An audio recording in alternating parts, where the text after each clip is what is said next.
Hey guys, welcome to a Sunday vlog. നമ്മൾ Sunday എന്താണ് ചെയ്യാൻ പോകുന്നതെന്നാണ് ഈ വ്ളോഗിൽ ആക്ച്വലി നമ്മൾ കാണിക്കാൻ പോകുന്നത്. ആൻഡ് നമുക്കിനി മാർക്കറ്റിൽ പോകണം, കറിക്ക് എന്തെങ്കിലും വാങ്ങണം, പച്ചക്കറി വാങ്ങണം, തിരിച്ചു വരണം. അപ്പോൾ നമുക്ക് മാർക്കറ്റിൽ പോയിട്ട് വരാം.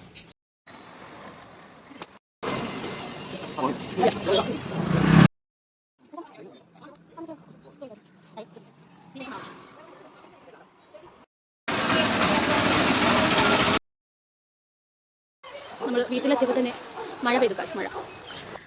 അങ്ങനെ നമ്മൾ മാർക്കറ്റിൽ പോയി. നമ്മളിന്ന് ബീഫും ചിക്കനാണ് വാങ്ങിച്ചത്. മീൻ നോക്കി പോയതാണ്. മീൻ ആക്ച്വലി ഞങ്ങൾ ചെന്നപ്പോഴേക്കും തീർന്നു പോയി. സോ പിന്നെ പച്ചക്കറി വാങ്ങിച്ചു.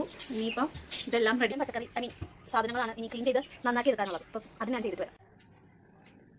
സോ നമ്മൾ എല്ലാം അരിഞ്ഞും പിടിച്ചൊക്കെ കഴിഞ്ഞ് ഇപ്പോൾ ചിക്കൻ്റെ നമ്മൾ മസാല പുരട്ടിക്കൊണ്ടിരിക്കുകയാണ് ചിക്കൻ കറി വയ്ക്കാൻ. ഇനി ഇത് കഴിഞ്ഞിട്ട് വേണം ബീഫ് കഴുകി വെച്ചേക്കുന്നതിൽ നമുക്ക് ബീഫിലേക്കുള്ള പണിയെടുക്കാൻ. ഇപ്പോൾ തന്നെ സമയം ഏകദേശം 2 മണിയായി. ഒരു 4 മണി 4:30 തിന്നാൻ പറ്റുമെന്നാണ് വിചാരിക്കുന്നത്. സോ അപ്പോൾ നമ്മൾ ഇപ്പം ചിക്കൻ ഫസ്റ്റ് ചെയ്യാൻ ടൈം കൊണ്ട് ഇനി നമുക്ക് ബീഫിൻ്റെ പണി നോക്കാം.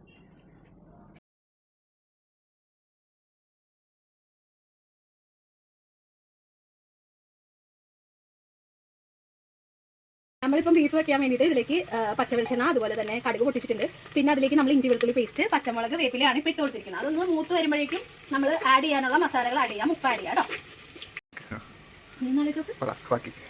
അപ്പം നമ്മൾ ആ ഇഞ്ചി എല്ലാം ഇട്ട് കഴിഞ്ഞതിന് ശേഷം ഇപ്പം നമ്മൾ ചേർത്തേക്കുന്നത് സവോളയാണ് കേട്ടോ. സവോള ആഡ് ചെയ്തിട്ട് നമ്മൾ അതിലേക്ക് ആവശ്യത്തിന് ഉപ്പും കുറച്ച് മഞ്ഞൾപ്പൊടിയും ആഡ് ചെയ്ത് കൊടുത്തിട്ട് ഒന്ന് വഴറ്റാൻ വേണ്ടി വെച്ചേക്കാണ്.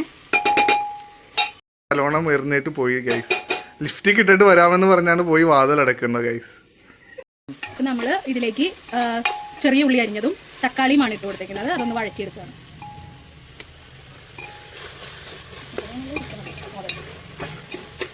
അലോണ ഇരിക്കുന്നത്, മുഖം പൊത്തിയിരിക്കുന്നു അലോണ. അലോണ നമുക്ക് ചക്കക്കുരു ഒക്കെ സെറ്റ് ചെയ്ത് തരുവാണ്.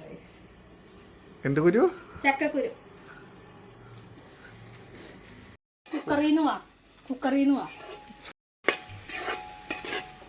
സോ ഇവിടെ ഇപ്പൊ നമ്മള് മസാലപ്പൊടികൾ ആഡ് ചെയ്ത് കൊടുത്തിട്ടുണ്ട്. നമ്മൾ ആഡ് ചെയ്ത് കൊടുത്തിരിക്കുന്ന മസാലപ്പൊടികൾ എന്ന് പറഞ്ഞു കഴിഞ്ഞാൽ കാശ്മീരിൽ നിന്ന് കൊണ്ടുവന്ന കാശ്മീരി ചില്ലി പൗഡർ, പിന്നെ നമ്മൾ മല്ലിപ്പൊടി ആഡ് ചെയ്തിട്ടുണ്ട്, കുരുമുളക് പൊടി, അത്രയാണ് നമ്മൾ ആഡ് ചെയ്ത് കൊടുത്തിരിക്കുന്നത്.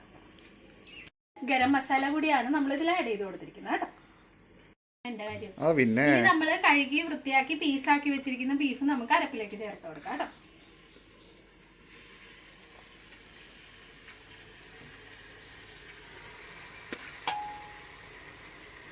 ബീഫിൽ നിന്ന് ഓൾറെഡി വെള്ളം ഇറങ്ങും. അപ്പം അതൊക്കെ നോക്കിയിട്ട് വേണം ബാക്കിയൊക്കെ ചെയ്യാൻ.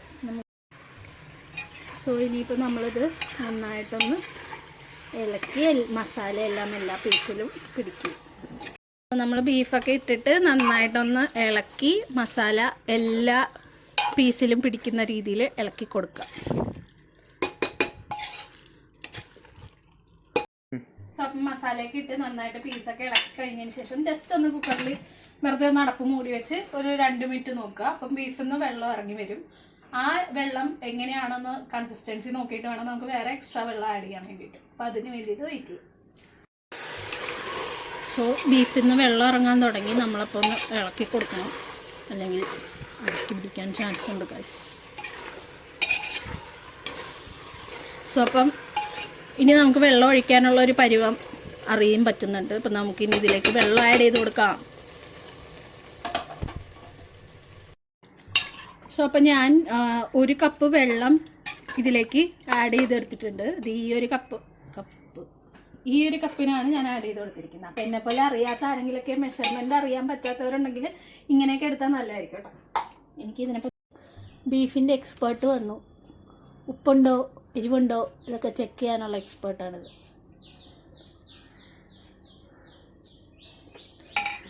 വീട്ടിലെ അമ്മ പറയുന്നത് ഇച്ചായൻ എല്ലാം നോക്കി ടേസ്റ്റ് ചെയ്ത് ഓക്കെ പറഞ്ഞു ഓക്കെ ആണെന്ന്. ഇപ്പം ഞാനും അത് തന്നെയാണ് ചെയ്യിക്കുന്നത് ഗൈസ്. ഇച്ചായൻ എല്ലാം ചെയ്ത് എല്ലാം നോക്കി ഓക്കെ ആണെന്ന് കണ്ടു കഴിഞ്ഞാൽ നമ്മളപ്പം തന്നെ കുക്കർ അടക്കുന്നു, വേവിക്കുന്നു. കുക്കർ അടക്കാൻ പോവാ. എനിക്ക് ഈ കുക്കറിനെ കുറിച്ച് കഥ പറയാനുണ്ട് ഗൈസ്. എനിക്ക് 30 ഇയേഴ്സ് ഓൾഡ് ആയി. I mean 30. ഈ കുക്കറിന് 30 വയസ്സ്. ഈ കുക്കർ നിങ്ങൾക്ക് ആർക്കെങ്കിലും വേണമെന്നുണ്ടെങ്കിൽ ഞാനിത് സെല് ചെയ്യാൻ റെഡിയാണ്. വലിയ വിലയൊന്നും തരണ്ട. അപ്പം ബീഫ് നമ്മൾ ഓൾറെഡി അടുപ്പത്ത് വെച്ചിട്ടുണ്ട്. ഇനിയിപ്പോൾ നമ്മൾ ചിക്കൻ കറി വെക്കാൻ പോവാണ്. നാടൻ ചിക്കൻ കറി. ഇന്ന് സൺഡേ ആയതുകൊണ്ടും ഇനി അങ്ങോട്ട് വീക്ക് ഡേയ്സ് തുടങ്ങുന്നുണ്ടും ഓഫീസിൽ പോകാനുള്ളതുകൊണ്ട് മോറോവർ കറികളെല്ലാം സൺഡേ നമ്മൾ വെച്ചിട്ട് അപ്പൊ നമുക്ക് ചിലപ്പോൾ തിങ്കളാഴ്ചത്തേക്കും അതുപോലെ തന്നെ ചൊവ്വാഴ്ചത്തേക്കും എടുക്കാനുള്ള കറികളുണ്ടാവും. അത് ഇതാക്കിയിട്ടാണ് നമ്മൾ ഇത്രയും കറി വെക്കുന്നത്. അത് നമ്മളിതൊന്നും ഒറ്റയ്ക്ക് തിന്നില്ല. അതിനുള്ള കാശ് നമ്മുടെ കയ്യിലില്ല കഴിച്ചു.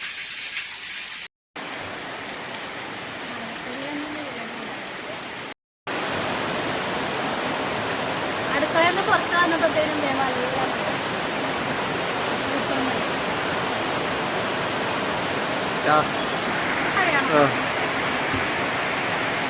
ഇന്നത്തെ ഇപ്പൊ രാവിലെ മുതൽ മഴയാണ്. എവിടെയെങ്കിലൊക്കെ പോകാന്ന് വിചാരിച്ചാലൊന്നും നടക്കില്ല. ചിക്കൻ കറിയുടെ പരിപാടിയാണ് നടന്നുകൊണ്ടിരിക്കുന്നത്. സവോളയൊക്കെ വഴന്ന് വരാൻ ഒരുപാട് സമയമെടുക്കും. അപ്പോൾ കുറേ നേരം എടുത്ത് അത് വഴന്ന് തക്കാളിയൊക്കെ ആഡ് ചെയ്തപ്പോൾ വഴന്ന് വന്നിട്ട് മസാല ചേർത്ത് ഇനി അതിൻ്റെ പച്ചമണം മാറണവരെ ഇളക്കിയിട്ട് വേണം എടുത്ത് വെച്ച ചിക്കൻ ഇതിലേക്ക് തട്ടി ചിക്കൻ കറി അങ്ങോട്ട് തട്ടിക്കൂട്ടി ക്ലോസ് ചെയ്യാനായിട്ട്. ചിക്കനൊക്കെ നമ്മൾ പെരട്ടാണ് മസാലയിൽ. ഈ ചിക്കൻ കറിയുടെ ഒരു ഫുൾ റെസിപ്പി വീഡിയോ ഞാൻ ഇടാം കേട്ടോ. നല്ല ചിക്കൻ കറിയാണ്. ബീഫ് നമ്മൾ കടുക് ചട്ടിയിലേക്ക് മാറ്റുവാണ്. കടുക് ചട്ടിയിലേക്ക്. അപ്പം ബീഫ് കറി ഏകദേശം സെറ്റായിട്ടുണ്ട്. തേങ്ങാപ്പാലൊക്കെ നമ്മളിപ്പോൾ ആഡ് ചെയ്ത് കുറച്ച് മല്ലിച്ചീരയും കൂടെ ആഡ് ചെയ്ത് ബീഫ് കറി റെഡി ആയിട്ടുണ്ട്. ഇത് ഇനി ഒന്ന് കുറുകി വരണം. അത് നമുക്കൊന്ന് അടച്ചു വെച്ച് വേവിക്കാം. കുറുക്കാം. നമ്മുടെ പാചകം ഏകദേശം ഉദാഹരണ. നമ്മൾ ബീഫ് വെച്ചു, ചിക്കൻ വെച്ചു. ഇനിയിപ്പം തിന്നണം. പാപ്പ എൻ്റെ ഉള്ളിൽ നിന്ന് വന്നത്.